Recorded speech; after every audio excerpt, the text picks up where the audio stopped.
రెగ్యులర్గా ప్రెగ్నెన్సీ కోసం ప్లాన్ చేస్తున్నాము, ప్రతి నెల ట్రై చేసుకుంటున్నాము, కానీ కన్సీవ్ అవ్వటం లేదు. కానీ అసలు న్యాచురల్గా ట్రై చేసుకోవడం అంటే ఏంటి? ఏ టైంలో కలిస్తే భార్యాభర్తలు ప్రెగ్నెన్సీ అనేది వస్తుంది? జనరల్గా లేడీస్లో 28 డేస్ నుంచి 30 డేస్ మధ్యలో సైకిల్ ఉండటం అనేది వెరీ నార్మల్. చాలా మందిలో మనం ఇది చూస్తుంటాం అన్నమాట. సో వీళ్ళకి సగటున పీరియడ్ అయిన 13, 14, 15 రోజుల్లో ఎగ్ రిలీజ్ అయ్యే అవకాశం అనేది ఉంటుందన్నమాట. సో ఈ పర్టికులర్ భార్యాభర్తల్ని రెగ్యులర్ సైకిల్స్ వస్తున్నట్లయితే పీరియడ్ అయిన 10వ రోజు నుంచి పీరియడ్ అయిన 18వ రోజు మధ్యలో ఆల్టర్నేటివ్స్ కానీ డైలీ కానీ కలవమని చెప్పడం అనేది జరుగుతుంది. ఎందుకు అంటే రెగ్యులర్గా ఈ టైంలో ట్రై చేస్తే ప్రెగ్నెన్సీ వచ్చే ఆస్కారం అనేది ఎక్కువ ఉంటుందన్నమాట. కొంతమంది లేడీస్కి 25 డేస్ పీరియడ్స్, 24 డేస్ పీరియడ్స్ మాత్రమే ఉంటాయన్నమాట. అంటే ఫాలిక్యులర్ మానిటరింగ్ చేసి ఓవ్యులేషన్ చేసుకుంటే ప్రెగ్నెన్సీ వచ్చే అవకాశం అనేది ఉంటుంది.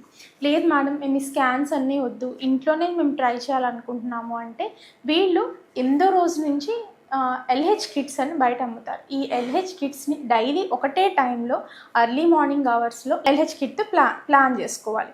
ఈ కిట్ అనేది 3 to 4 days of drops of urine కిట్లో అనేది ప్లేస్ చేసినట్లయితే 2 లైన్స్ వచ్చినట్లయితే ఎల్హెచ్ సర్జ్ అనేది అవుతుంది. అంటే ఓవులేషన్ అయ్యే అవకాశం అనేది నెక్స్ట్ 24 అవర్స్లో ఉందని అర్థం అనమాట.